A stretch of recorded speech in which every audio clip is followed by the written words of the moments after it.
जय हिंद, वंदे मातरम, भारत माता की जय। चीन भारत को चारों ओर से किस प्रकार से घेर रहा कि चीन की नीतियां शुरू से ही साम्राज्यवादी रही हैं। चीन ने भारत के चारों ओर की मैं बात करूं तो भारत के चारों ओर बांग्लादेश में चीन उसकी पोर्ट के ऊपर अपनी पहुंच बढ़ा रहा है, बांग्लादेश को हथियार सप्लाई कर रहा है। बर्मा के अंदर, म्यांमार के अंदर उसने अपनी पोर्ट के ऊपर अपनी पहुंच बना ली है।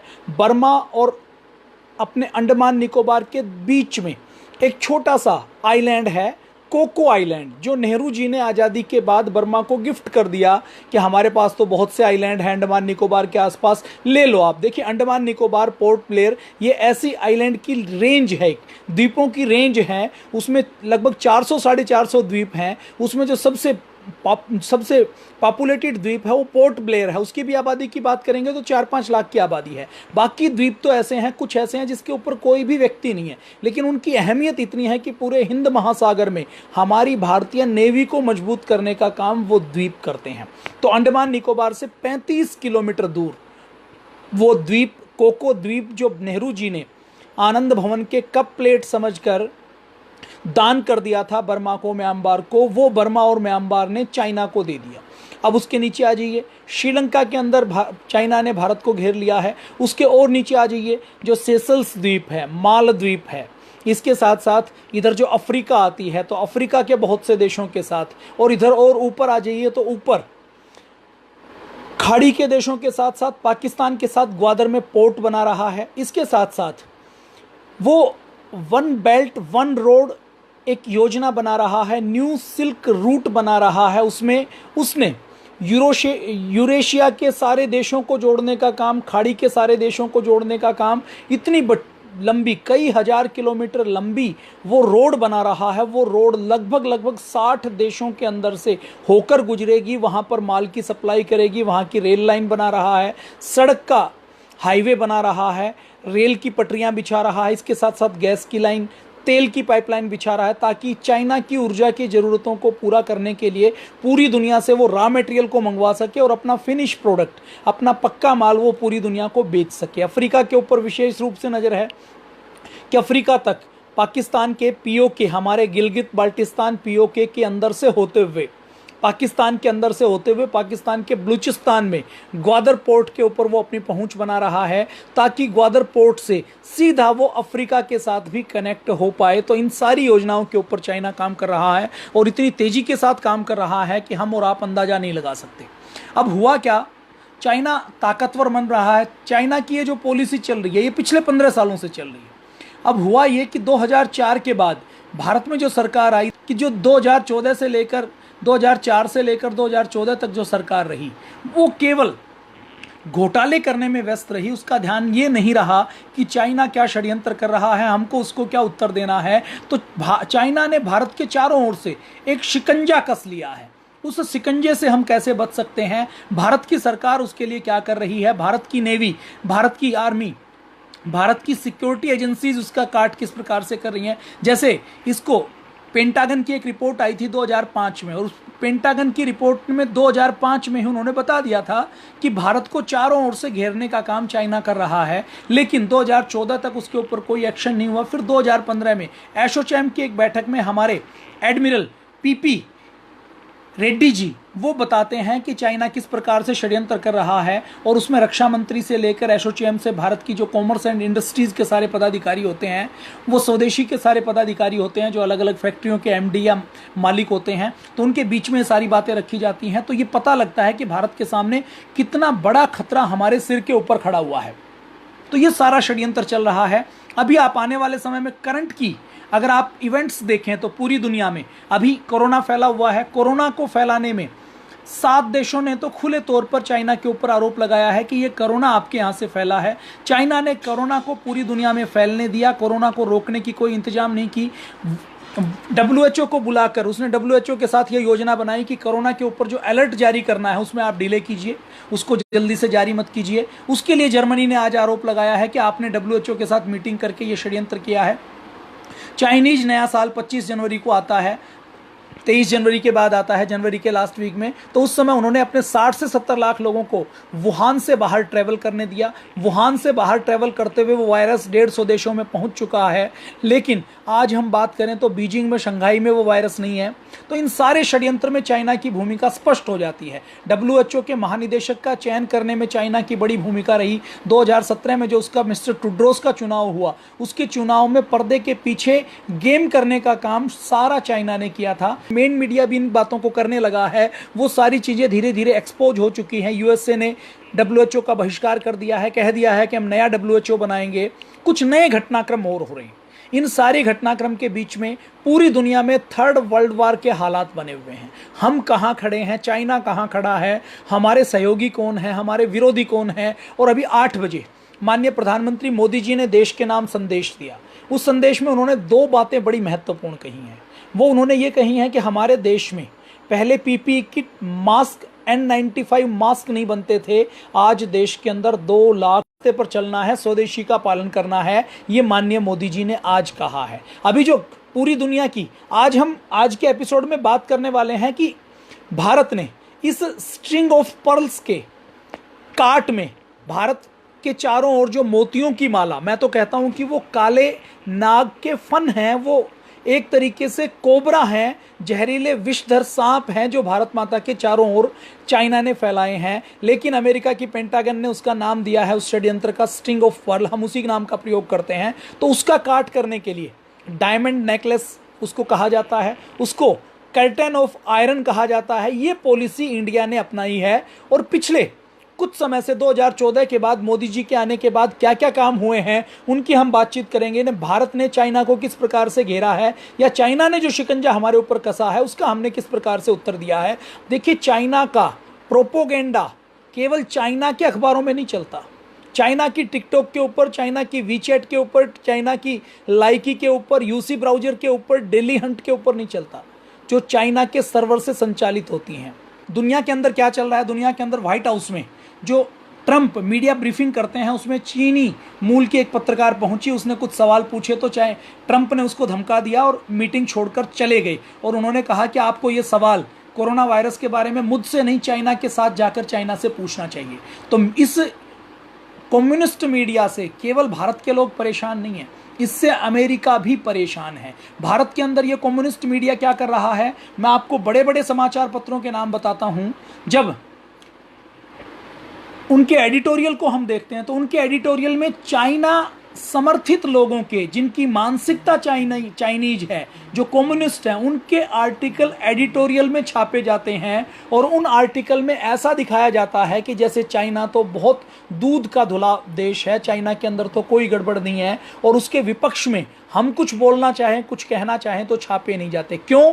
क्योंकि चाइना की एम्बेसी, अगर मैं 1 नंबर की बात करूं तो भारत के प्रतिष्ठित समाचार पत्रों में फुल पेज की एड देती है, एड ग्रहण करती है, पैसा लेती है, उनसे पेमेंट लेती है। ये तो मैं आपको डायरेक्ट बता रहा हूं। बड़े बड़े समाचार पत्र, जो 100 साल पुराने समाचार पत्र हैं, उसमें जितने इंग्लिश के समाचार पत्र हैं ना, जो हर चीज को तोड़ मरोड़ कर पेश करते हैं, उन समाचार पत्रों की फुल पेज की एड दी है। किस लिए? ताकि हमारा वर्जन दिखाओ, ताकि हिंदुस्तान के युवकों को, नवयुवकों को ये लगे, नौजवानों को, हिंदुस्तान के नागरिकों को ये लगे कि चाइना कोई गलत देश नहीं है। और किस कदर हमारे देश के राजनीतिक दलों की मानसिकता के ऊपर चाइना ने अपना मानसिक गुलामी बना रखी है, उसका अंदाजा आप लगा लीजिए। मैं अभी आपको आगे एग्जाम्पल दूंगा। तो ये सारा षड्यंत्र चल रहा है। इसके साथ साथ टिकटॉक के माध्यम से सारा डाटा, PUBG के माध्यम से, लाइकी के माध्यम से, यूसी ब्राउजर के माध्यम से हमारी ट्रैकिंग करने का काम तो चाइना कर ही रहा है। पेटीएम के अंदर उसने खूब इन्वेस्टमेंट की है, दूसरी कंपनियों के अंदर इन्वेस्टमेंट की है। और अब जब HDFC के अंदर उसने शेयर खरीदे और पूरी दुनिया का शेयर मार्केट जब डाउन जा रहा है, और हमें ये लगता है, US को, यूरोपियन यूनियन को ये लगता है कि उनकी ग्लोबल कंपनियों को चाइना खरीदना चाहते हैं, तो अभी यूरोप के बहुत से देशों ने और भारत के अंदर भी FDI के रूल्स के अंदर चेंजेस किए हैं। उन्होंने ये कहा है कि जिन देशों की हमारे देश के साथ सीमाएं लगती हैं, उनको यदि भारत की किसी कंपनी को खरीदना है, इन्वेस्टमेंट करनी है, शेयर खरीदने हैं 1-2% से ज़्यादा, तो उनको पहले भारत सरकार की अनुमति लेनी पड़ेगी। ऐसी कंपनियां जो हमारे जिन देशों की सीमाएं लगती हैं उन देशों की हैं, तो उनको इसके ऊपर ध्यान रखना पड़ेगा। हमारे देश की सीमाएं जिन देशों के साथ लगती हैं, बांग्लादेश, भूटान, नेपाल, इधर नीचे बर्मा और उसके बाद पाकिस्तान, उसके बाद अफगानिस्तान, ये देश कुछ इन्वेस्टमेंट करने वाले नहीं है। जो सबसे अधिक इन्वेस्टमेंट करके देश को डिस्टर्ब करने का काम कौन कर सकता है? चाइना कर सकता है। तो उसके लिए एफडीआई की पॉलिसीज के अंदर भी चेंजेस लाए गए हैं। तो ये सारा मैंने एक बार बैकग्राउंड आपके सामने रखी ताकि आपको पिक्चर क्लियर हो जाए। चाइना ने पीओके के अंदर से पाकिस्तान चाइना इकोनॉमिकल कॉरिडोर बनाया है, और कितने रुपए का बनाया है? 4 लाख करोड़ रुपए का बनाया है। अभी अमेरिका की विदेश मंत्री माइक पोम्पियो ने भारत के विदेश मंत्री एस जयशंकर के साथ साथ 7 देशों के नेताओं की आज 1.25 घंटे तक मीटिंग चली है। उस 1.25 घंटे की मीटिंग में इजराइल था, ऑस्ट्रेलिया था, ब्राजील था, दक्षिण कोरिया था और दूसरे जो ताकतवर देश हैं वो थे। उस वीडियो कॉन्फ्रेंसिंग से हुई मीटिंग में ये तय किया गया है कि दुनिया की गिरती हुई अर्थव्यवस्था को बचाना है, और बचाने के साथ साथ चाइना का सामाजिक बहिष्कार करना है। चाइना की भूमिका इस वायरस के बारे में ठीक नहीं है, आपको मैं पहले बता चुका हूं। यूएस की सीनेट में बिल पास किया गया चाइना को कैसे इसका एक्यूज बनाया जा सकता है। ट्रंप खुलेआम चाइना को धमकी दे चुके हैं। इसके अलावा यूके, ऑस्ट्रेलिया, ये सारे देश चाइना को धमकी दे चुके हैं। 5 देशों की सीक्रेट सर्विस की एजेंसी ने एक डोजियर बनाया है 15 पन्नों का। उसमें साफ साफ कहा है कि इस सारे वायरस के प्रकरण में ये वायरस चाइना के द्वारा बनाया हुआ है, चाइना के द्वारा फैलाया हुआ है। इस वायरस का नाम जब ट्रंप ने चाइनीज वायरस कहा तो चाइना को बहुत बड़ी मिर्ची लगी। ये बात हम कई बार सुन चुके हैं, कई बार कह चुके हैं। तो इस 75 मिनट की वीडियो कॉन्फ्रेंसिंग में भी फिर वही बात हुई कि चाइना का बहिष्कार करना है, क्योंकि चाइना मानवता के लिए बहुत बड़ा खतरा है, मानवता का बहुत बड़ा दुश्मन है। अब चीन और अमेरिका के अंदर ट्रेड बहुत होता है और उसमें चाइना का फायदा होता है। तो अब अमेरिका ने डब्ल्यूएचओ की फंडिंग के ऊपर तो रोक लगा दी। डब्ल्यूएचओ के साथ साथ उसने ये कहा है कि मैं चीन के साथ भी कोई व्यापार के जितने एग्रीमेंट हुए हैं उनमें से किसी का भी हम पालन नहीं करेंगे। चाइना के साथ हम व्यापार क्या करेंगे, कितना करेंगे, किसी एग्रीमेंट को हम नहीं मानते। दूसरे शब्दों में कहें तो इनडायरेक्ट रूप में ट्रंप ने कहा है कि हमारी मर्जी होगी, हम उतना व्यापार करेंगे। डब्ल्यूटीओ से लेकर जितने भी एग्रीमेंट हुए हैं हम बाध्य नहीं है कि उनका पालन करें। मतलब ट्रंप ने अपनी ओर से पूरी सख्ती दिखाई है और उसने सीधे सीधे कहा है कि मेरे पास एक ऐसा बटन है ब्रीफकेस के अंदर जिसको मैं दबा दूं तो 60 सेकंड के अंदर परमाणु न्यूक्लियर विस्फोट हो सकता है। उसने सीधे सीधे कहा है कि मैं चाइना को छोड़ने वाला नहीं हूं, मैं चाइना को देखूंगा। अब ट्रंप और दूसरे देश मिलकर चाइना को कैसे देख सकते हैं? चाइना के बारे में मैं आपको बता दूं कि चाइना और भारत कि दुश्मनी ऐसी है जैसे सांप और नेवले की होती है, जैसे कुत्ते और बिल्ली की होती है, बिल्ली और चूहे की होती है, जैसे हिरण और शेर की होती है। अब मैं इसमें आपको बात करूं तो चाइना का डीएनए पूरा भारत के विरोध में है। चाइना का इतिहास रहा है, चाइना की प्रकृति रही है कि वो मूल रूप से भारत का विरोधी है। चाइना ने अब से पहले जब भी मौका लगा है, 1962 में भारत के ऊपर आक्रमण किया। 1962 में आक्रमण करने के बाद पाकिस्तान को परमाणु बम देने का काम चाइना ने किया। पाकिस्तान को अपनी उंगलियों पर नचाने का काम चाइना कर रहा है। पाकिस्तान को मिसाइल देने का काम चाइना कर रहा है। पाकिस्तान को परमाणु टेक्नोलॉजी चुरा कर देने का काम, उसकी डेवलपमेंट करवाने का काम चाइना कर रहा है। पाकिस्तान को फंड उपलब्ध करवाने का काम चाइना कर रहा है। और इसके साथ साथ और चीन क्या कर रहा है? भारत की हम बात करें तो भारत के परिप्रेक्ष्य में चीन भारत को घेरने के लिए नेपाल के अंदर इन्वेस्टमेंट कर रहा है। नेपाल को अपने पाले में करने के लिए लगातार सक्रिय रहता है। नेपाल और भारत के संबंध बहुत प्रगाढ़ हैं, इतने प्रगाढ़ हैं कि जैसे सगे भाइयों के होते हैं। और नेपाल के 99 नहीं 100% व्यक्ति भारत के साथ अनन्य प्रेम करते हैं। हमारे मोदी जी कहते हैं कि भारत और नेपाल ऐसे हैं जैसे हमारे यहाँ अगर भगवान राम हैं तो भगवान राम नेपाल के बिना अधूरे हैं। नेपाल और भारत दोनों की आकांक्षाएं, दोनों के सपने, दोनों का पराक्रम, दोनों का रास्ता, दोनों के सोच, दोनों की मंजिल एक जैसी है। तो नेपाल के अंदर भी चाइना अपना एजेंडा फैला रहा है। वो चाहता है कि हम नेपाल को डिस्टर्ब कर दें, भूटान को डिस्टर्ब कर दें। तिब्बत के अंदर वो कब्जा कर लिया, अफगानिस्तान के अंदर डिस्टर्ब करने की कोशिश कर रहा है, पाकिस्तान को डिस्टर्ब कर रहा है, श्रीलंका को डिस्टर्ब कर रहा है। और ये सारी करते करते वो षड्यंत्र रच रहा है कि कैसे भी करके मैं अपना एजेंडा आगे बढ़ाऊं और अलग अलग देशों के अंदर मैं अपने एजेंडे के हिसाब से अलग अलग देशों को कंट्रोल करूं, अलग अलग देशों को चलाऊं। तो ये सारा षड्यंत्र लगातार वो कर रहा है। लगातार करते करते अभी ये ट्रेड के ऊपर ट्रेड वार खुल चुकी है। डोनाल्ड ट्रंप ने कह दिया है कि हम चाइना के साथ ट्रेड नहीं करेंगे, क्योंकि चाइना के साथ ट्रेड करने में ट्रंप को घाटा होता है, अमेरिका को घाटा होता है। और ये जो देखो, जो स्वदेशी का मंत्र आज मोदी जी ने दिया है, ट्रंप इस मंत्र के ऊपर बहुत पहले से चलता है। वो कहता है कि बी अमेरिकन बाई अमेरिकन, हम अमेरिकी बने, हम अमेरिका के लोगों को रोजगार देंगे। और बार बार आप देखते हैं ना, ग्रीन कार्ड नहीं दूंगा, H1B1 वीज़ा नहीं दूंगा, मैं ये वाला वीज़ा सख्त कर दूंगा, मैं लोगों को रहने नहीं दूंगा। ये जो बयान देता है ट्रंप, वो इसलिए नहीं देता कि वो किसी से नफरत करता है, वो इसलिए देता है कि वो अपने अमेरिका के लोगों से प्यार करता है। वो अमेरिका और मैक्सिको के बीच में दीवार बनाना चाहता है। क्यों? क्योंकि वो चाहता है कि मेरे देश के अंदर कोई भी व्यक्ति अवैध रूप से नहीं आ सके। मैं यूँ कहूँ कि ट्रंप पक्का राष्ट्रवादी व्यक्ति है, राष्ट्रभक्त व्यक्ति है। और यदि वो अमेरिका में रहते हैं और अमेरिका के लोगों से, अमेरिका की धरती के साथ अमेरिका के हितों की रक्षा करते हैं, चिंता करते हैं, तो कोई गलत बात नहीं है। ये तो भारत का दुर्भाग्य है कि भारत के अंदर ऐसे नेताओं की संख्या एक नहीं, ऐसे नेताओं की संख्या अनगिनत है जो रहते भारत में है, लेकिन जो चिंता करते हैं भारत के दुश्मनों के हितों की। भारत की जब बात होती है तो भारत कुछ अच्छा काम करता है तो उनको गौरव की अनुभूति नहीं होती, भारत के अंदर कुछ गलत होता है तो उनको पीड़ा नहीं होती।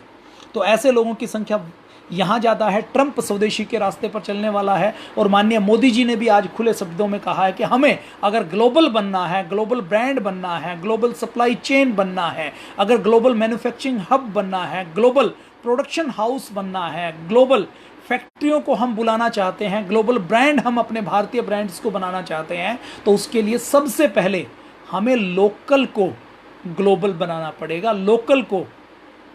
लोकल के लिए वोकल होना पड़ेगा, लोकल का प्रचार करना पड़ेगा, लोकल के लिए बातचीत करनी पड़ेगी। ये सीधे सीधे आज माननीय मोदी जी ने भी कहा है। अभी चाइना ने इस कोरोना वायरस का लाइव सैंपल किसी को नहीं दिया, उसका पेशेंट जीरो से किसी की बात नहीं करवाई।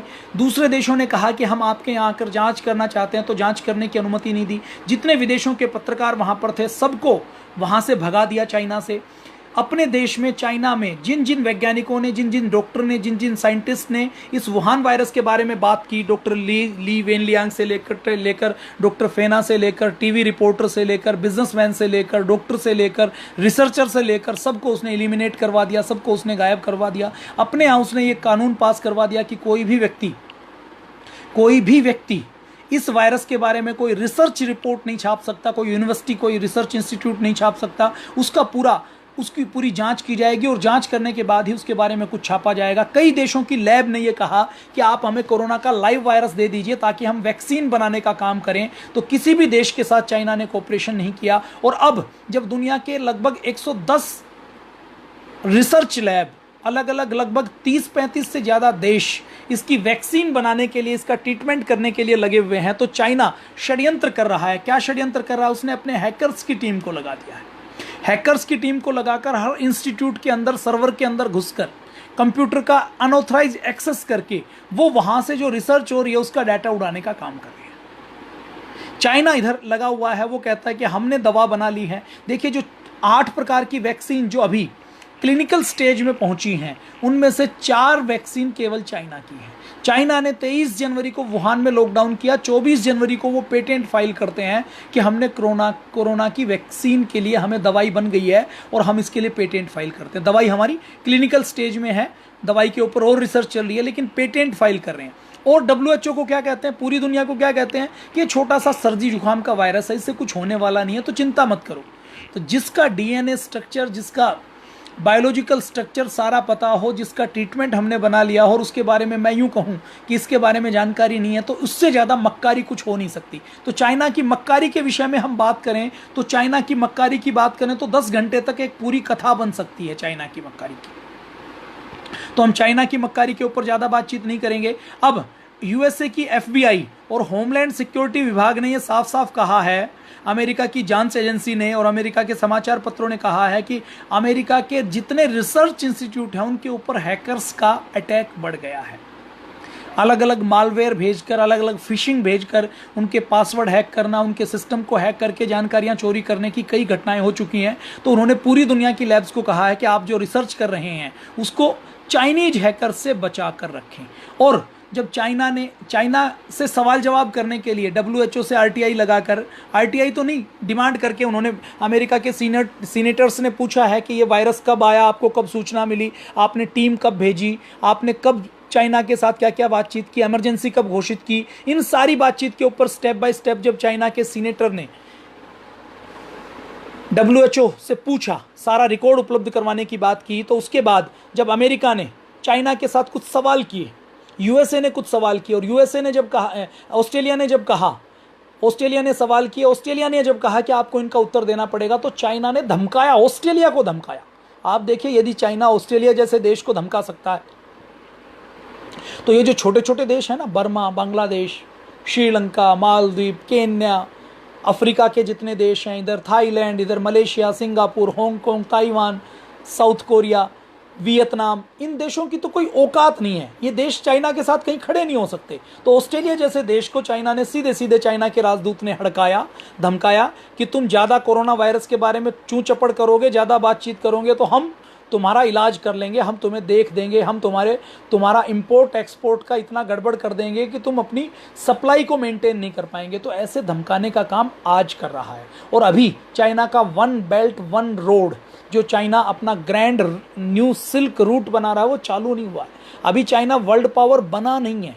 अभी चाइना को किसी भी पूरी दुनिया ने ग्लोबल लीडर के रूप में मान्यता नहीं दी है, तो भी आज इसके चाइना का हाथ है। तो चाइना ने USA के ऊपर उल्टा पलटवार करते हुए ये कहा है कि ये USA के 24 झूठ हैं, और 11,000 शब्द का चाइना के विदेश मंत्रालय ने, फॉरेन मिनिस्ट्री ने अब पलटवार किया है। 11,000 शब्दों में कहा है कि अमेरिका ने खुद अपनी देखभाल ठीक से नहीं की, अमेरिका की सेना ने ये वायरस वुहान में छोड़ा है, हमारा ये वायरस नहीं है, ये तो अमेरिका का छोड़ा हुआ। ये मतलब क्या है? कम्युनिस्ट प्रोपेगेंडा क्या कहता है कि कोई आपके ऊपर आरोप लगाए, उससे पहले आप आरोप लगा लो, और आप आरोप लगाओ तो इतना शोर मचा दो, इतनी तेज आवाज में आरोप लगाओ कि सच यही लगे कि जो आप कह रहे हैं वो सच है। जैसे भारत के अंदर आप देखते हैं ना, भारत के अंदर बहुत लोगों के ऊपर अत्याचार हो जाता है, रेप होते हैं, बलात्कार होते हैं, मार पिटाई होती है, आपस में हत्याएं होती हैं, लेकिन कुछ जिनको हाईलाइट मीडिया करना चाहेगा, अवार्ड वापसी का गैंग करना चाहेगा, असुर गैंग करना चाहेगा, कुछ मीडिया हाउस उस एक मौत को, देखिए आपस में पड़ोसियों के अंदर जहां 130 करोड़ का देश हो, वहां पर नशे में लोग आपस में राग द्वेष में, झगड़ों में एक दूसरे की जान लेते हैं, लेकिन मीडिया हाउस एक किसी मौत को अपने टीवी की स्क्रीन के ऊपर, अगर एक साल में 1 लाख घंटे होते हैं, मान लीजिए सारी खबरों के लिए 1 लाख घंटे दिए, तो 10,000 घंटे उसके लिए दे देंगे, एक व्यक्ति के लिए, बाकी पूरी दुनिया को पूरे घंटे नहीं देंगे। और आज माननीय मोदी जी ने सीधे सीधे स्पष्ट शब्दों में ये कहा है कि यदि हम लोकल के लिए वोकल होंगे तो ग्लोबल बन सकते हैं, तो वर्ल्ड लीडर बन सकते हैं, वर्ल्ड पावर बन सकते हैं। चाइना ने जो रास्ता 1978 में अपनाया था, उसी रास्ते के ऊपर हमें भी चलना पड़ेगा। चाइना एक दुष्ट प्रकृति का देश है, एक ऐसा देश है जिसके लिए धन संपत्ति सब कुछ है, जिसके लिए अपना स्वार्थ सब कुछ है, जिसके लिए परमार्थ कुछ नहीं है, जिसके लिए परोपकार कुछ नहीं है, जिसके लिए सत्य अहिंसा का कोई स्थान नहीं है, जिसके लिए आस्तिकता और धर्म का, इंसानियत का और मानवता का कोई स्थान नहीं है, ऐसा चाइना है। आज एक विशेष घटना हुई है, और कांग्रेस के एक नेता है अधीर रंजन चौधरी जी। ये जो नेता है ना, ये वही हैं जिन्होंने संसद में खड़े होकर, उस समय जब POK की बात चल रही थी, और हमारे गृह मंत्री जी कहते हैं कि POK, जब हम कश्मीर की बात करते हैं, जम्मू एंड कश्मीर की बात करते हैं, तो वो जम्मू एंड कश्मीर आज का जम्मू कश्मीर नहीं है, 1947 का वो जम्मू और कश्मीर है जो महाराजा हरि सिंह ने भारत को सौंपा था। और वो उस समय गृह मंत्री जी को कहना पड़ता है, जब वो POK की बात करते हैं, जब वो UNO की बात करते हैं कि ये तो UNO का विषय है, UNO के बिना हम कैसे धारा 370 हटा सकते हैं, कैसे 3 अलग अलग हिस्से बनाकर उसको अच्छे से उसका मैनेजमेंट कर सकते हैं। तो जब ये आवाज़ वो उठाते हैं, तो हमारे गृह मंत्री जी अमित शाह जी ये कहते हैं कि POK हमारा हिस्सा है और हम इसके लिए अपनी जान दे सकते हैं। तो आज उस अधीर रंजन चौधरी जी ने आज एक अच्छा बयान दिया है, बहुत अच्छा बयान दिया। उन्होंने कहा है कि चीन एक जहरीला सांप है, और मोदी सरकार को उन्होंने सलाह दी है कि ताइवान जो चाइना का दुश्मन है, उसके साथ हमें अपनी डिप्लोमेसी और बढ़ानी चाहिए। अपने जो एम्बेसडर के रिलेशनशिप है, दूतावास स्थापित करने से लेकर हमारे जो राजनयिक संबंध है, उनको और ज़्यादा मजबूत करना चाहिए। अधीर रंजन चौधरी जी का मैं बहुत स्वागत करता हूं कि उन्होंने ये काम किया, लेकिन मुझे इस बात का दुख होता है जो मैंने थोड़ी देर पहले कही कि बहुत से लोग इस देश में रहते हैं, इस देश का खाते हैं, लेकिन इस देश में आस्था नहीं रखते। तो कांग्रेस ने तत्काल सफाई दे दी, अपने आप को किनारा कर लिया और ये कहा कि ये अधीर रंजन चौधरी जी ने ये कहा, इससे हमारा कोई लेना देना नहीं है, हम इससे सहमत नहीं है, ये इनकी व्यक्तिगत राय है। मतलब वो यदि कांग्रेस को सांप कहते हैं जहरीला, तो इस बात से हमारे देश का बड़ा दल जो कहता है कि हमने इस भारत को आज़ादी दिलवाई थी, हमने इस भारत की आज़ादी में अपना खून बहाया है, उस परिवार के लिए कहते हैं, उस एक परिवार के लिए जिनके कपड़े लंदन में धुलने के लिए जाते थे, उसके लिए कहते हैं कि इन्होंने बलिदान दिया है। कुछ लोग बलिदान देते हैं, कुछ बलिदान हो जाते हैं और कुछ का बलिदान लिया जाता है। तीनों शब्दों में फ़र्क है। देखिए, हम हर व्यक्ति का सम्मान करते हैं, लेकिन उस पार्टी के व्यक्ति जो आज़ादी की लड़ाई में शामिल रहे, वो पार्टी यदि उस बयान से चाइना जहरीला है इससे किनारा करती है, तो मुझे लगता है भारत के लिए इससे अधिक और कोई विकट और ख़राब स्थिति कुछ हो नहीं सकती। चाइना से 1000 कंपनियां बाहर आने के लिए तैयार हैं। चाइना से वियतनाम, साउथ कोरिया, जापान जाने के लिए तैयार हैं। ये चाइनीज़ कंपनी भारत भी आ सकती हैं। भारत के अंदर बहुत बड़ी ताकत है। एक तो भारत डेमोक्रेसी का देश है, दूसरा भारत के अंदर लेबर बहुत है, और तीसरा भारत सबसे बड़ा बाजार है। देखिए, चाइना ग्लोबल पावर क्यों बना? क्योंकि चाइना मैन्युफैक्चरिंग हब होने के साथ साथ उसके अंदर अपनी एक मार्केट बड़ी है। कोई कंपनी वहाँ सामान बनाएगी, एप्पल आईफोन बनाएगी, तो आईफोन के 140 करोड़ यूजर वहीं हैं, उसमें से 10, 20, 25 करोड़ लोग भी खरीद लेंगे, तो उनको एक बड़ा मार्केट मिल गया। अब 25 करोड़ देखिए, चाइना के अंदर 140 करोड़ की आबादी है। USA, UK, Italy, France, Spain, इनकी बात करें तो इनकी थोड़ी थोड़ी आबादी है। यूएसए की कितनी आबादी है? 33 crore, 35 crore. UK, Italy, France, इनकी तो और कम आबादी है, 5-5, 6-6 करोड़ से लेकर 10, 12, 15 करोड़ में सब निपट जाते हैं। तो चाइना बहुत बड़ा बाजार है, तो भारत भी बहुत बड़ा बाजार है। ये भारत की बहुत बड़ी ताकत है। तो 1000 कंपनियां भारत में आना चाहती हैं, लेकिन अभी नोबेल पुरस्कार विजेता अभिजीत बनर्जी ने यह कहा है कि 1000 कंपनियां आना तो चाहती हैं, लेकिन भारत अभी उन कंपनियों के लिए अनुकूल नहीं है। मोदी जी भारत को ग्लोबल बनाना चाहते हैं। मोदी जी भारत के अंदर स्वदेशी की विचारधारा को, मेक इन इंडिया को लाकर भारत को अपने पैरों के ऊपर खड़ा करना चाहते हैं। लेकिन इस देश के अंदर इन आज़ादी के 70 सालों में जो कुछ अच्छा हुआ, उसके लिए हम पंडित जवाहरलाल नेहरू से लेकर गांधी परिवार से लेकर सबकी प्रशंसा करते हैं जो उन्होंने अच्छा किया। लेकिन जो नहीं हो पाया, उसके लिए भी कोई ना कोई व्यक्ति जिम्मेदार है। इस 70 सालों में देश के अंदर हम आज बात करें तो दिल्ली से मुंबई हाईवे नहीं जुड़ा हुआ। इंफ्रास्ट्रक्चर के नाम पर हमारे पास बुलेट ट्रेन नहीं है, लंबी दूरी की कोई तेज चलने वाली ट्रेन नहीं है, ट्रांसपोर्टेशन की फैसिलिटी नहीं है, अच्छे हाईवे नहीं है, अच्छे पोर्ट नहीं है। अपने यहाँ हमने इंफ्रास्ट्रक्चर को कभी डेवलप नहीं किया। अपने यहाँ स्किल्ड लेबर नहीं है। अंग्रेजों ने जो हमें मानसिक रूप से गुलाम बनाया ना, कि क्लर्क पैदा होते रहें, हमारे ट्रांसलेटर पैदा होते रहें, हमें अंग्रेजी भाषा के लिए क्लर्क की, नौकरशाहों की ज़रूरत है, तो वो हमें भारत से मिल जाएं। क्योंकि लंदन से हम किसी को लेकर आएंगे तो उसको 10 गुना ज़्यादा तनख्वाह देनी पड़ेगी। तो उन्होंने क्लर्क बनाने के लिए मैकाले की शिक्षा व्यवस्था रखी थी। वही मैकाले की शिक्षा व्यवस्था आज भी चल रही है। तो भारत के अंदर अभी स्किल्ड लेबर नहीं है। भारत के अंदर कोई व्यक्ति इंजीनियरिंग करके निकलता है, बीटेक करके निकलता है, तो उसके सामने अगर किसी नट बोल्ट को रख दिया जाए तो वो बता नहीं पाता कि ये नट कौन सी टाइप का है, इस नट बोल्ट का साइज क्या है।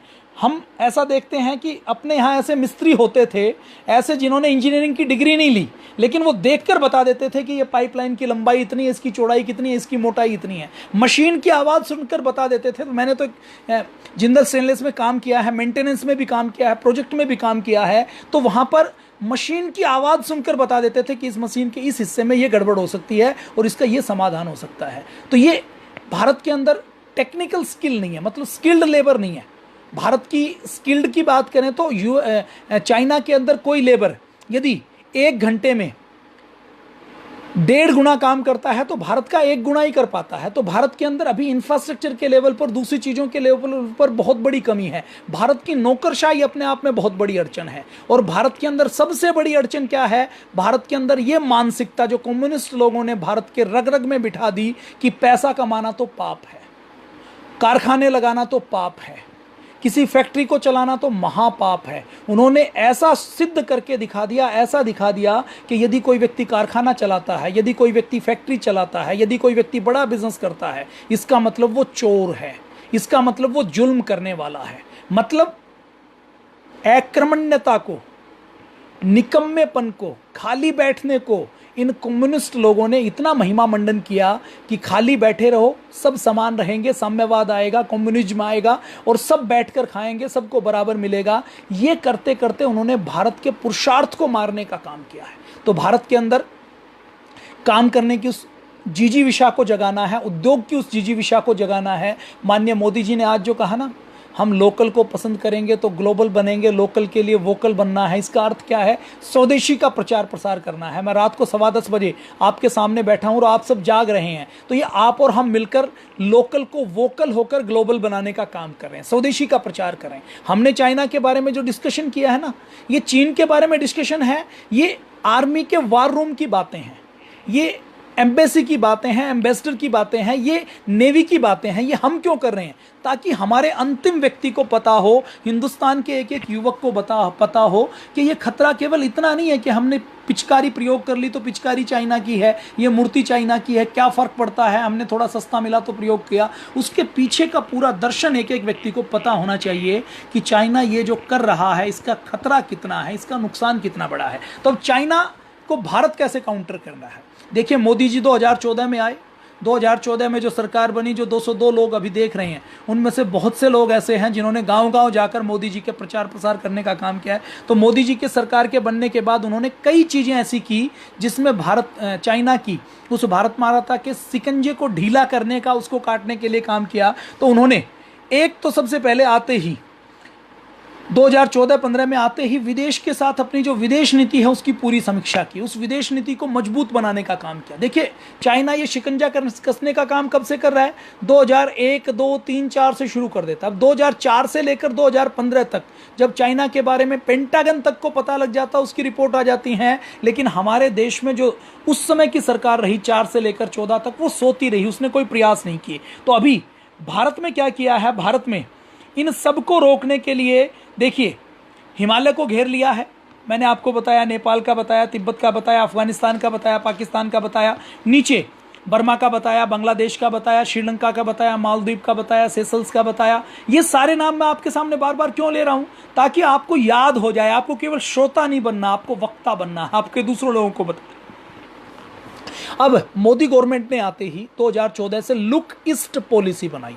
अब ये लुक ईस्ट पॉलिसी क्या है? ये लुक ईस्ट पॉलिसी ये है कि नई दिल्ली से यदि हम पूर्व की ओर देखते हैं तो बंगाल होते हुए, उत्तर प्रदेश होते हुए, बिहार होते हुए, झारखंड होते हुए, बिहार होते हुए, फिर बंगाल होते हुए, फिर असम होते हुए, फिर नॉर्थ ईस्ट होते हुए, हम जो इधर के जितने भी देश हैं, इधर की अपनी पॉलिसी को पूरा चेंज कर देंगे। तो लुक ईस्ट पॉलिसी में हम इस साइड पूरा ध्यान देंगे। अंडमान को मजबूत कर दिया, सिंगापुर में नेवी का बेस बनाया, आसियान देशों के साथ समझौता मजबूत किया, श्रीलंका के साथ, बांग्लादेश के साथ, मालदीव के साथ अपने संबंध सुधारे, ईरान, अरब में ग्वादर का पोर्ट चाइना बना रहा है, उस ग्वादर के पोर्ट से 60-70 किलोमीटर, कुछ नॉटिकल मील्स के आसपास उन्होंने ईरान से चाबहार पोर्ट के ऊपर काम करना शुरू कर दिया, चाबहार पोर्ट बना दिया। वहां बैठकर हम ग्वादर पोर्ट के ऊपर चाइना और पाकिस्तान क्या खिचड़ी पका रहे हैं उसको हम वहां से देख सकते हैं। अंडमान निकोबार के पास कोको आइलैंड को बर्मा ने चाइना को दे दिया,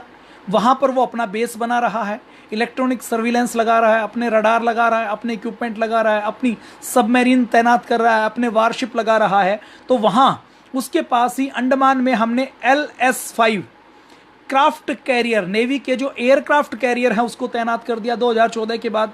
P-8I पनडुब्बी किलर एयरक्राफ्ट, एक ऐसा एयरक्राफ्ट है जो यूएस ने हमें दिया था, जिसको ऊपर से अगर हम ट्रेवल करते हैं तो वो सागर के अंदर पनडुब्बी को, सबमरीन को सेंस कर लेता है और उसको डिस्ट्रॉय करने का काम करता है। और अभी ये जो चाइना के साथ हुआ है ना, तो चाइना के साथ हुआ और उसके बाद भारत ने हाइड्रोक्सीक्लोरोक्वीन अमेरिका को निर्यात की, राष्ट्रपति ट्रंप ने मांगा तो नहीं देता। जैसे उसने टेक्नोलॉजी, उसने जैसे तमंचा बनाया या उसने चाकू बनाया, अब वो चाकू से काम करेगा। जिस दिन वो रिवॉल्वर बना लेगा तो रिवॉल्वर बनाने के बाद वो चाकू दूसरे देशों को देना शुरू करेगा। मतलब उसके पास जो अपनी टेक्नोलॉजी होती है, वो अगर यहां पर है, 10 साल आगे है, तो वो 10 साल पहले की टेक्नोलॉजी दूसरे देशों को बेचने का काम करता है। तो उससे पहले वो देता नहीं था, उसने अब दी है। इसके साथ साथ जापान के अंदर हमने एग्रीमेंट किया है कि जापान के साथ जितनी भी सूचनाएं हैं कि चाइना साउथ चाइना सी में क्या कर रहा है, वहां पर क्या हो रहा है, वो सारी सूचनाओं का आदान प्रदान करेंगे। आईएनएस बाज हमने तैनात कर दिया।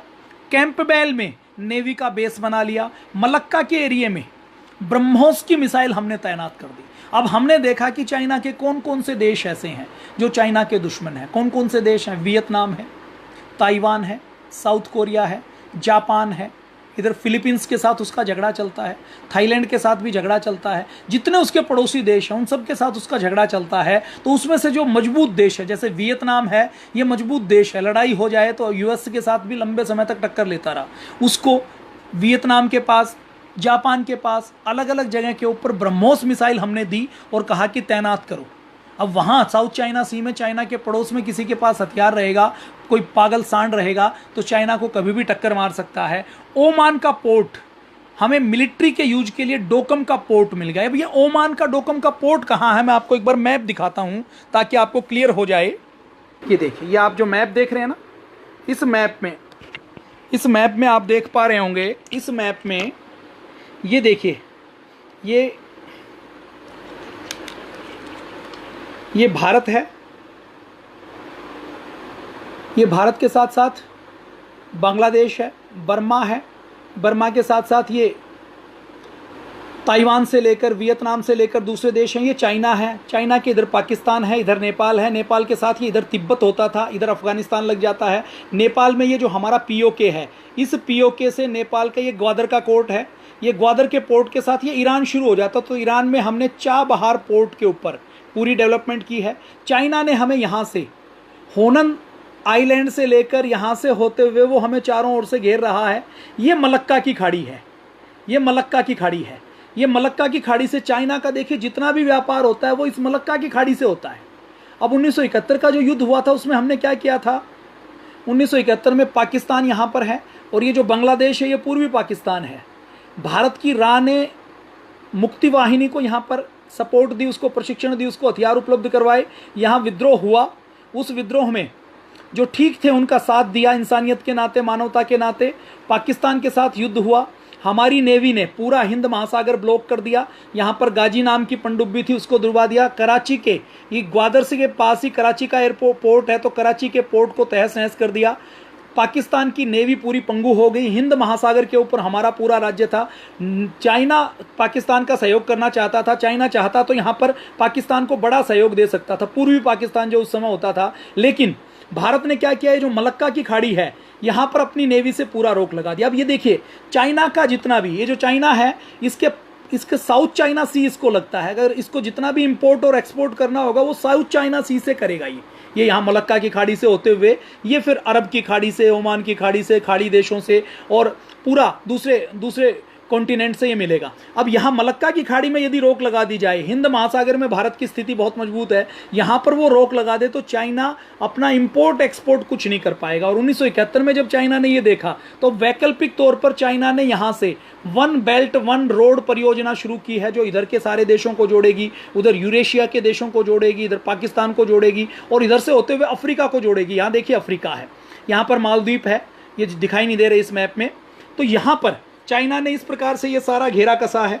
इस घेरे को कसने के साथ साथ अब भारत ने क्या योजना बनाई है, भारत ने ब्रह्मोस तैनात की है चाइना के यहाँ साउथ चाइना सी में, जो ताइवान वियतनाम जैसे देश हैं। भारत ने डिप्लोमेसी करते हुए रूस को तैयार किया है, वियतनाम को खुद भी ब्रह्मोस दी है और वियतनाम को की पैरवी करते हुए रशिया को तैयार किया है। रशिया को कहा है कि वियतनाम को आप 6 सबमरीन दे दो।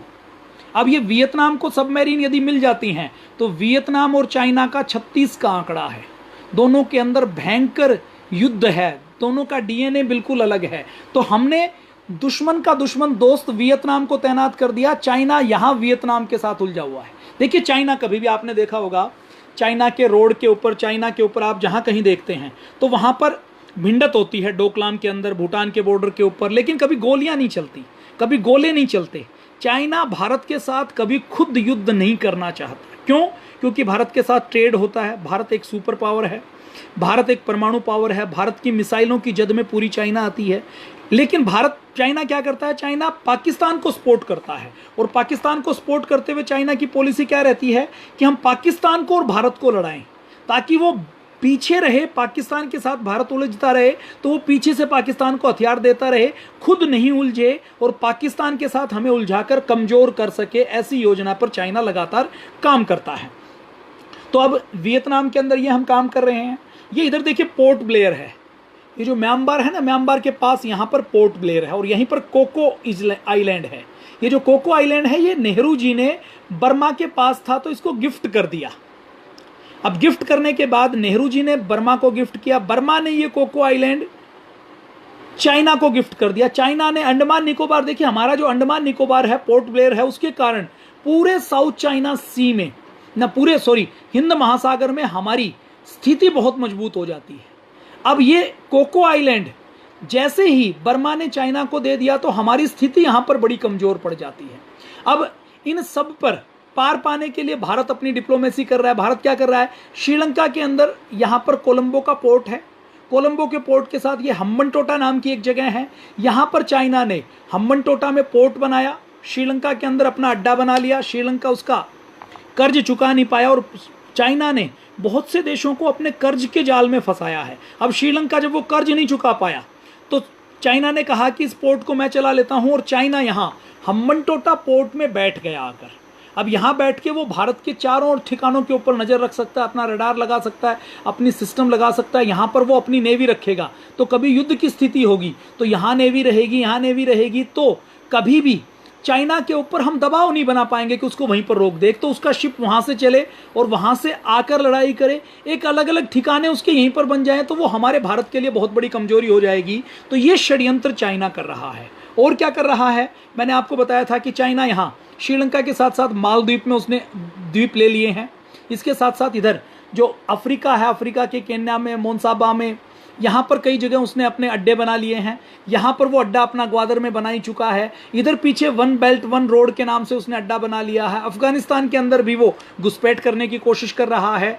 नेपाल के अंदर भी चाइना बहुत बड़ी डेवलपमेंट में ऐड देने के नाम पर काम कर रहा है। नेपाल को भी वो चाहता है कि भारत से दूर चला जाए और चाइना के नज़दीक चला जाए, और हर देश अपनी डिप्लोमेसी में अपने पड़ोसियों को अपने पाले में करने के लिए, अपना काम निकालने के लिए करता है। तो चाइना भी ये करता है, तो इसमें कोई गलत बात या कोई ऐसी बात नहीं। चाइना अपना हित देखता है, हमें अपने हित देखने हैं, हमें अपनी मजबूती को देखना है। अब मैं आपको और आगे दिखाता हूँ तो ये स्पष्ट हो जाएगा। ये देखिए जो लाल लाल डॉट आपको दिखाई दे रहे हैं ना, ये जितने रेड रेड डॉट दिखाई दे रहे हैं, इसमें देखिए ये सेशल्स द्वीप है, ये मालदीव है, मालदीव, सेशल्स द्वीप, और ये श्रीलंका, श्रीलंका के बाद मालदीव, ये सेशल्स द्वीप, ये तंजानिया है, ये कीनिया है, उसके बाद ये फिर ओमान है, ये फिर ईरान है, ये पाकिस्तान है, पाकिस्तान के पास ईरान है। तो अब और इधर से देखिए चाइना निकाल के पूरा वन बेल्ट वन रोड निकाल रहा है जो सारे देशों को कवर कर रही है, इधर से भी कवर कर रही है। तो ये षड्यंत्र चाइना कर रहा है। तो भारत ने क्या कर दिया, भारत ने इधर अपने अंडमान निकोबार में अपने पोर्ट ब्लेयर में विमान वाहक तो बहुत तैनात कर दिया, पनडुब्बी किलर अपने एयरक्राफ्ट कैरियर तैनात कर दिया। जापान के साथ, ये देखिए जापान यहाँ पर है, यहाँ पर जापान है, इस जापान के साथ उसने एग्रीमेंट करके, जापान के साथ एग्रीमेंट करके जापान के साथ सूचनाओं को साझा करना शुरू कर दिया। INS बाज को तैनात कर दिया, कैंपबेल में नेवी का अड्डा तैयार कर दिया। मलक्का के एरिया में, यहाँ पर ये जो मलक्का का एरिया है, यहाँ के कुछ देशों को तैयार करके वहाँ पर अपनी ब्रह्मोस तैनात कर दी, उनको चाइना के खिलाफ कर दिया, ताकि ब्रह्मोस उनको चाइना के खिलाफ करके चाइना को यहाँ पर कमज़ोर किया जा सके। जैसे चाइना भारत को, पाकिस्तान को मोहरा बनाकर भारत को लड़वाने का काम करता है, उसको परमाणु बम और हथियार देता है। श्रीलंका के अंदर, श्रीलंका में चाइना ने जो लोन दिया था हम्बनटोटा पोर्ट के लिए, उसके लिए इंटरेस्ट रेट था 6.5%। मोदी सरकार ने आते ही, और देखिए श्रीलंका ने पहले चाइना से लोन नहीं लिया, उसने कहा कि मुझे हम्बनटोटा पोर्ट बनाना है, तो उसने सबसे पहले भारत से कहा कि आप हमें लोन दे दीजिए। भारत ने लोन नहीं दिया, हमारे मनमोहन सिंह जी ने मना कर दिया कि हम कोई लोन नहीं देंगे। तो चाइना श्रीलंका के पास गया, श्रीलंका तो चाहता ही था कि ये मेरे पास आए और मेरे से लोन ले, तो श्रीलंका से लोन लिया, तो हम्बनटोटा पोर्ट के ऊपर श्रीलंका बैठ गया। अब यहाँ पर एक एयरपोर्ट को देखकर मोदी सरकार ने 1% में श्रीलंका को लोन दिया। उसको महसूस करवाया कि देखो चाइना ने तुम्हें लूटने का, मूर्ख बनाने का काम किया और भारत आपका सहयोग करेगा। तो हम्बनटोटा पोर्ट, जो नेवी, जो सी पोर्ट है, उसका संचालन तो चाइना के पास है, लेकिन उसी हम्बनटोटा सी पोर्ट के पास हम्बनटोटा एयरपोर्ट का संचालन आज भारत कर रहा है। मतलब भारत का रडार उस चाइना की हम्बनटोटा पोर्ट के पास इंस्टॉल हो गया। हमारी आर्मी वहां पर रहेगी, हमारे सैनिक, हमारा स्टाफ रहेगा, सैनिकों के रूप में नहीं दूसरे रूप में रहेगा, तो वो सारी नज़र यहाँ पर रख पाएगा। अब इधर देखिए मालदीव है, मालदीव के साथ हमारे पहले रिलेशन बहुत खराब हो गए, इतने खराब हो गए कि आना जाना, बातचीत करना बंद हो गया। इस मालदीव के अंदर अभी आज खबर आई है, चाइना ने साउथ चाइना सी में, जैसे जितने ये जो आप आइलैंड देख रहे हैं ना, ये समुद्र के पानी में, समुद्र से ऊपर जो जगह होती है उसको आइलैंड बोलते हैं, आसपास समुद्र होता है। चाइना ने इतनी बड़ी बड़ी मशीनें बनाई हैं कि वो आर्टिफिशियल आइलैंड बना रहा है। आर्टिफिशियल आइलैंड कैसे बना रहा है मैं आपको दिखाता हूं। ये देखिए, ये मैंने वीडियो पोज किया हुआ है आप लोगों को दिखाने के लिए। ये देखिए, मैं इसकी चुंगू मुंगू की आवाज तो मैं साइलेंट कर देता हूँ, आओ माओ चिंग की। अब ये देखिए ये क्या कर रहा है, ये चाइना की एक बहुत बड़ी मशीनरी है। ये मशीनरी क्या कर रही है, एक साइड से रेत को खोद रही है और एक साइड से रेत को खोदते खोदते ये मशीन रेत को निकाल निकाल कर फेंक रही है। ये बहुत बड़ी मशीन है, एक दिन में कई लाख किलो मिट्टी ये एक जगह से दूसरी जगह फेंक देती है और दूसरी जगह मिट्टी खोदते खोदते फेंकते फेंकते वहां का लेवल समुद्र में ऊपर कर देती है और आर्टिफिशियल द्वीप बनाने का, आइलैंड बनाने का काम ये चाइना कर रहा है। कहां पर कर रहा है, ये देखिए साउथ चाइना सी के अंदर ये आइलैंड बनना शुरू हो गया। मिट्टी को खोदा और खोद खोद कर, बड़ी बड़ी मशीन है ये, तो जेसीबी आपको छोटी दिखाई दे रही है, ये मशीन देखो कई फीट दूर, सैकड़ों फीट दूर मिट्टी फेंक रही है और फेंक कर मिट्टी का पहाड़ बना रहा है। तो चाइना ये आर्टिफिशियल पहाड़ बनाने का काम कर रहा है। कहां कर रहा है, ये मैं फॉरवर्ड कर देता हूं ताकि आपको टाइम कम लगे। अब पूरी दुनिया चिंतित है कि चाइना ये कर क्या रहा है, कैसे कर रहा है। आप देखिए, हिंद साउथ चाइना सी में, दक्षिण चीन सागर में, जहां पर बहुत से मिनरल हैं, तेल है, गैस है, उसके ऊपर कब्जा जमा लिया है चीन ने। देखिए इंटरनेशनल लॉज क्या कहते हैं कि किसी देश की सीमा से 200 नॉटिकल माइल्स तक उस देश की समुद्री सीमा मानी जाती है, उसके ऊपर कोई दूसरा देश हस्तक्षेप नहीं करता। लेकिन ये चाइना इतना खतरनाक है, इतना खतरनाक है कि ये पूरे साउथ चाइना सी को ये कहता है कि ये तो हमारा है, ये दक्षिण चीन सागर के ऊपर तो केवल चीन का कब्जा है, वहां का जितना ऑयल है, जितना गैस है, वो केवल खुद लेने का काम कर रहा है। ये देखिए कैसे, कितनी तेज मैन्युफैक्चरिंग चाइना करता है। ये मैं फिर से आपको एक बार दिखा देता हूँ कैसे मिट्टी खोदता है। कुछ भाई हमारे बाद में जुड़े हैं।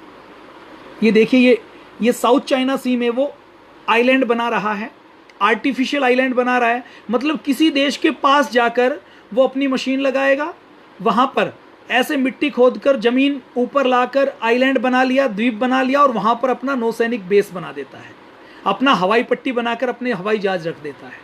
पूरी दुनिया के लिए एक बड़ा खतरा आज चाइना बना हुआ है। और ये जो काम कर रहा है, ये कहां पर कर रहा था अभी तक, पिछले 8-10 सालों से लगकर वो केवल साउथ चाइना सी में कर रहा था। अब ये साउथ चाइना सी क्या बला है, एक बार इसको देख लीजिए आप। अब ये अगर हम ग्लोब को देखते हैं, ये देखिए ये साउथ चाइना सी है। इस साउथ चाइना सी के अंदर ये चाइना अपने आर्टिफिशियल आइलैंड बना रहा है।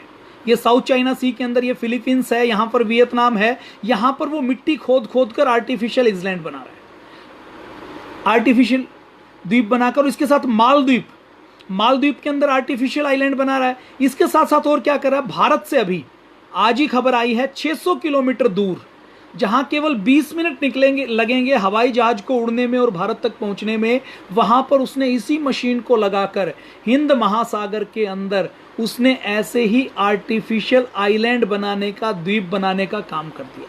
वहां हवाई पट्टी बनाकर, मतलब मालदीव से ले रखे हैं, सेशल्स से ले रखे हैं, यहाँ पर अपने अफ्रीका में अपने अड्डे बना रखे हैं। इसके साथ साथ और नज़दीक आने के लिए कि इतना नज़दीक मैं भारत के आ जाऊं ताकि हमारा हवाई जहाज उड़े तो उसको घंटों नहीं लगे, हमारे यहाँ से मिसाइल उड़े तो घंटों नहीं लगे, मिनटों में पहुंच जाएं। तो ये सारा षड्यंत्र चाइना कर रहा है, ये आप देख रहे हैं, ये षड्यंत्र कर रहा है। अब भारत क्या कर रहा है, भारत ने ओमान का श्रीलंका के अंदर 1% में लोन दे दिया है। अब श्रीलंका को भारत ने 1% में लोन दे दिया है कि आपने चाइना से 6.5% लिया, हम आपको 1% में देंगे। मालदीव के साथ रिलेशन ठीक कर दिया। भारत ने आज ही एक नया अभियान शुरू किया है कि हिंद महासागर में ये जितने भी छोटे छोटे देश हैं ना, जहां पर ज्यादा कुछ प्रोडक्शन नहीं होती, इन सबको कोरोना की दवाई दे रहा है। हाइड्रोक्सीक्लोरोक्विन, पीपी किट, मास्क ये भिजवा रहा है, और दादागिरी दिखाते हुए नहीं भिजवा रहा। वो कह रहा है कि आप हमारे भाई हो और हम इस समय आपकी मदद करना चाहते हैं। सऊदी अरब में आज भारत ने 80 नर्सों की एक पूरी टोली को भिजवाया है कि वहां पर ये देखरेख करने की काम करेंगे। ओमान के अंदर, अब ये देखिए यहां पर ओमान है, ये जो है ये ओमान है, ये ओमान है, ये ग्वादर है जो पाकिस्तान में चाइना ने बनाया है, ग्वादर पोर्ट। इसके पास ये ओमान है जो कर्जर जहां पर घूम रहा है। इस ओमान के डोकम पोर्ट के ऊपर मिलिट्री एक्सेस भारत ने ले लिया है। मतलब यहां से लेकर चाइना को घेरना शुरू किया, ब्रह्मोस की तैनाती करवा दी, वियतनाम को पनडुब्बी दिलवा दी, वियतनाम को मिसाइल दे दी, वियतनाम के साथ फिलीपींस को, साउथ कोरिया के साथ एग्रीमेंट कर लिया, जापान के साथ एग्रीमेंट कर लिया। इधर एक देश और है ऑस्ट्रेलिया, उस ऑस्ट्रेलिया के साथ यूएस, ऑस्ट्रेलिया और जापान के साथ, भारत के साथ मिलकर एक क्वाड कंट्री, एक क्वाड उन्होंने ग्रुप बना लिया। इस ग्रुप का मतलब क्या है कि इस पूरे हिंद महासागर में और साउथ चाइना सी में चाइना की दादागिरी को रोकना, सूचनाओं का आदान प्रदान करना, अपनी जासूसी की सूचनाओं को आदान प्रदान करना, और चारों में से किसी एक देश पर हमला होता है तो चारों देश मिलकर उस समस्या का समाधान करेंगे। कोई टेररिस्ट अटैक होता है, कोई षड्यंत्र होता है तो उसके साथ मिलकर उसके ऊपर काम करेंगे। तो एक क्वाड ग्रुप भी बनाया गया है, ये काम भारत ने किया है। ये जो सेशल्स है, सेशल्स के ऊपर ये जो मालदीव है ना, मालदीव के पास यहाँ पर सेशल्स है, यहाँ मेडागास्कर नाम का एक आइलैंड है, यहाँ पर मेडागास्कर। तो इस सेशल्स के ऊपर जहाँ पहले चाइना पहुँच गया था, वहाँ पर अपना नेवल बेस बनाने का काम भारत कर रहा है। इंडोनेशिया के सेबांग सी पोर्ट के ऊपर नेवल एक्सेस मिल गया है इंडोनेशिया के अंदर। इसके साथ साथ म्यांमार में, बर्मा में जो चाइना ने एक्सेस लिया था, बर्मा के मिलिट्री प्रशासन से मोदी सरकार ने आते ही बात करना शुरू कर दिया, और अभी म्यांमार में रोड बना रहे हैं, हॉस्पिटल बना रहे हैं, वहां पर $5 मिलियन का उनको लोन दिया है। और इसके साथ साथ उनसे जैसे चाइना ने एक्सेस लिया है वैसे ही मिलिट्री का एक्सेस लिया है। बांग्लादेश के साथ फिर से बात की है, बांग्लादेश से बात करके चाइना ने जहां पर पोर्ट बनाया है उस पोर्ट के पास ही एक पोर्ट डेवलप करने का, मिलिट्री को रखने की योजना भारत बना रहा है। कोलकाता से बर्मा को, इस बर्मा को यहां कोलकाता से जोड़ने के लिए, कोलकाता पोर्ट से जोड़ने के लिए, यहां से बर्मा से कोलकाता को जोड़ने के लिए और बर्मा से कोलकाता तक रोड बनाने के लिए, जोड़ने के लिए, ताकि चाइना के साथ उसका झुकाव नहीं हो। देखिए बर्मा की बाउंड्री किससे लगी हुई है, तो बर्मा और चाइना का झुकाव ना हो, इसके लिए भारत योजना बना रहा है। वियतनाम के साथ प्रोजेक्ट कर रहा है। हमारी ONGC जो भारत सरकार का एक सार्वजनिक उपक्रम है, वो ONGC वियतनाम के पास साउथ चाइना सी में तेल के एक्सट्रैक्शन का काम कर रहा है, तेल खोजने के एक प्रोजेक्ट के ऊपर काम कर रहा है। इसके साथ साथ वियतनाम की मिलिट्री को ट्रेनिंग देने का काम भारत ने शुरू किया है। वियतनाम को रसिया से 6 सबमरीन दिलवाई है ताकि चाइना की नाक में दम करता रहे, और वियतनाम को भारत ब्रह्मोस मिसाइल बेच रहा है ताकि ये ब्रह्मोस रखो। ये ब्रह्मोस वियतनाम को देंगे तो वियतनाम की भारत के साथ कोई दुश्मनी नहीं है। वियतनाम किसको परेशान करने का काम करेगा? चाइना को परेशान करने का काम करेगा। ये सारा काम हो रहा है मालाबार के अंदर।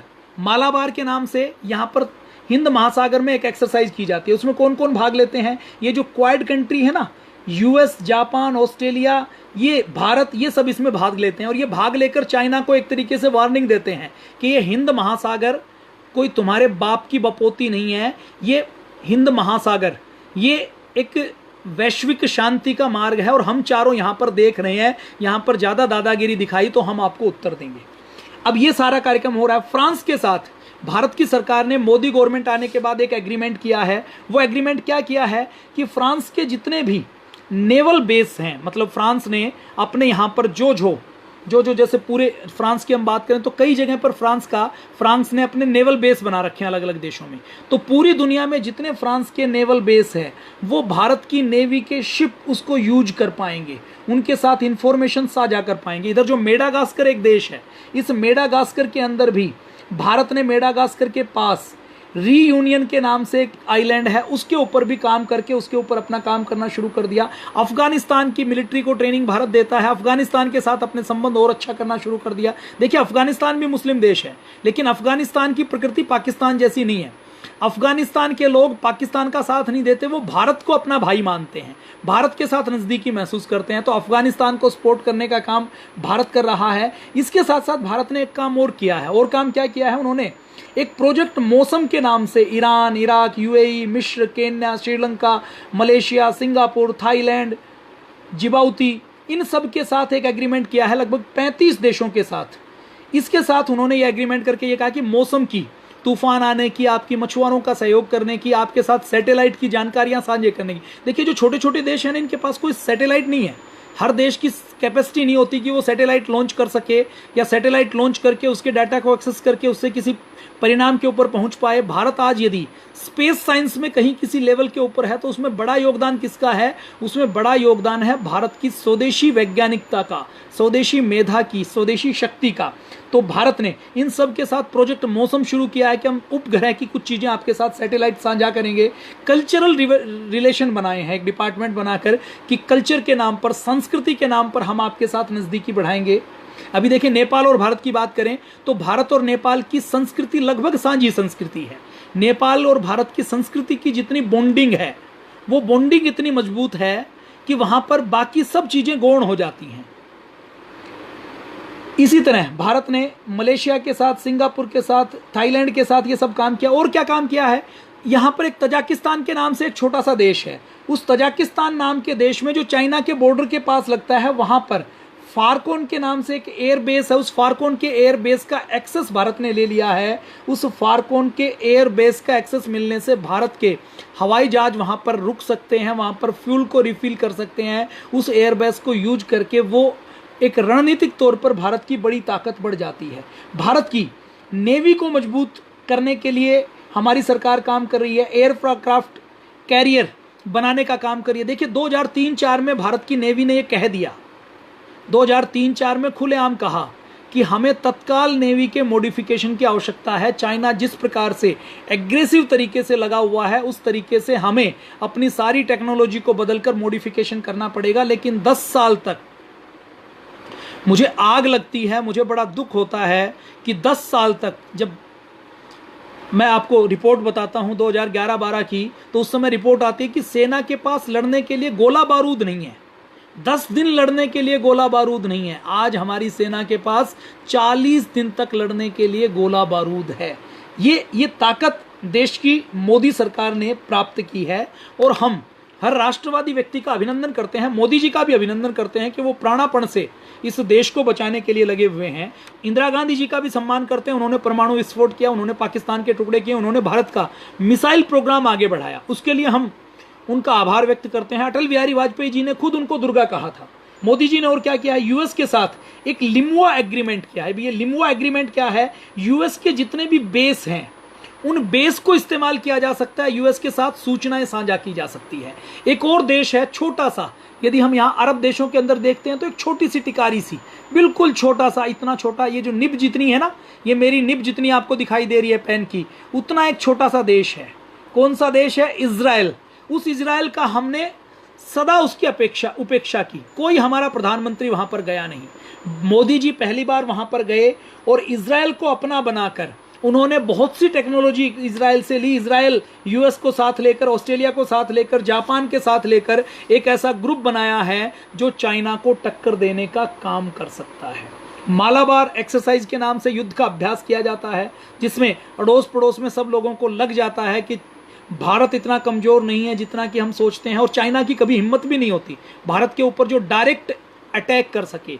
देखिए चाइना की हिम्मत नहीं है, भारत की नेवी, भारत की आर्मी, भारत की एयरफोर्स, भारत के जवानों के खून की गर्मी वो कम नहीं है, कमी हमारे अंदर है। हम युवा जो टिकटॉक खेलते रहते हैं, पबजी खेलते रहते हैं, चाइना की एप्लीकेशन डाउनलोड करते रहते हैं, चाइना का सामान खरीद कर, वीवो का, शियोमी का, ओप्पो का फोन इस्तेमाल करके, इन सारे काम को करके हम भारत को कमजोर करने का काम करते हैं। हमें पता नहीं कि देश की ताकत कितनी है। इस देश की सीमाओं की रक्षा हमारे नौजवानों ने किस प्रकार से प्राण देकर की है, किस प्रकार से इस देश को आजाद करवाने के लिए वीर सावरकर से लेकर, लोकमान्य तिलक से लेकर, नेताजी सुभाष चंद्र बोस तक, पंडित राम प्रसाद बिस्मिल, शहीद भगत सिंह, चंद्रशेखर आजाद, अशफाक उल्लाह खां, ठाकुर रोशन सिंह, राजेंद्र लहड़ी, राजगुरु, सुखदेव, इन सब ने किस प्रकार से अपनी कुर्बानियां दी हैं, कैसे वो अंडमान निकोबार की काले पानी की जेल में रहे हैं, वो हमें युवाओं को याद दिलाने की आवश्यकता है।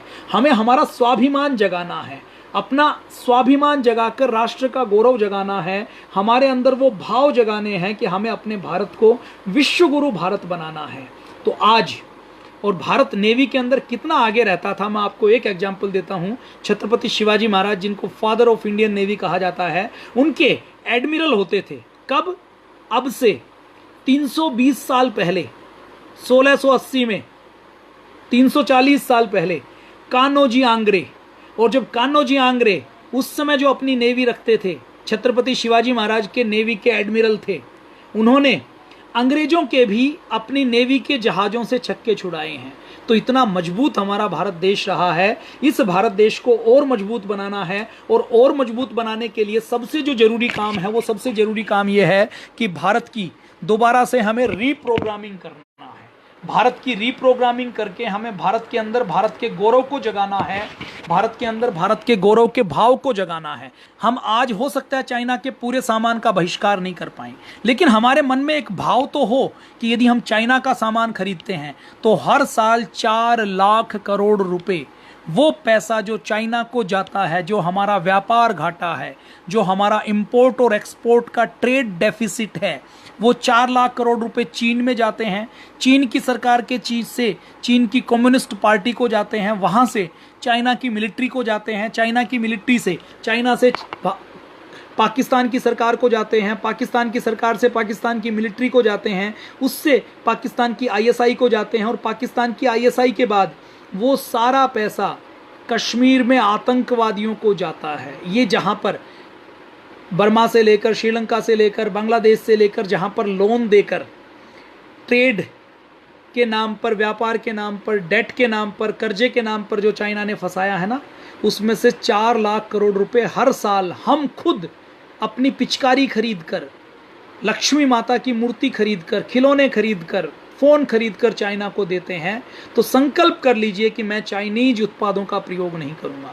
बहुत मजबूरी में कोई करना भी पड़ा तो करते हुए मन में ये भाव रहेगा कि मैंने चाइना का उत्पाद खरीदा है तो मैं इसका विकल्प भारतीय उत्पाद बनाऊंगा।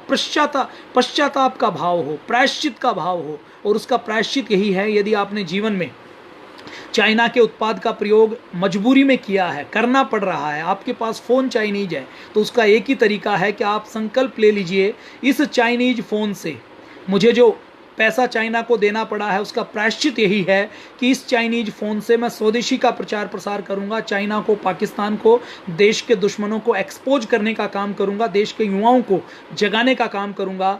आपको अच्छा लगा हो तो इसको, वीडियो को शेयर कर लीजिए। एक बार अभी शेयर कर दीजिए। अभी आप शेयर करेंगे, लोगों की टाइमलाइन पर पहुंचेगा तो लोग इसको सुन नहीं पाएंगे। तो एक बार सुबह जब आप उठें तो मेरी टाइमलाइन पर जाकर उसको फिर से शेयर कर दीजिएगा। इसका लिंक कॉपी करके व्हाट्सएप के ग्रुप में डाल दीजिए। आप जिन फेसबुक के बड़े बड़े ग्रुप्स से जुड़े हुए हैं, उन ग्रुप्स के अंदर आप इस लिंक को शेयर कर सकते हैं, इस वीडियो के बारे में बता सकते हैं, अपनी भाषा में, अपने शब्दों में वीडियो बनाइए। आप नहीं बना सकते तो इसको दूसरों तक पहुंचाइए। जय हिंद, वंदे मातरम, भारत माता की जय।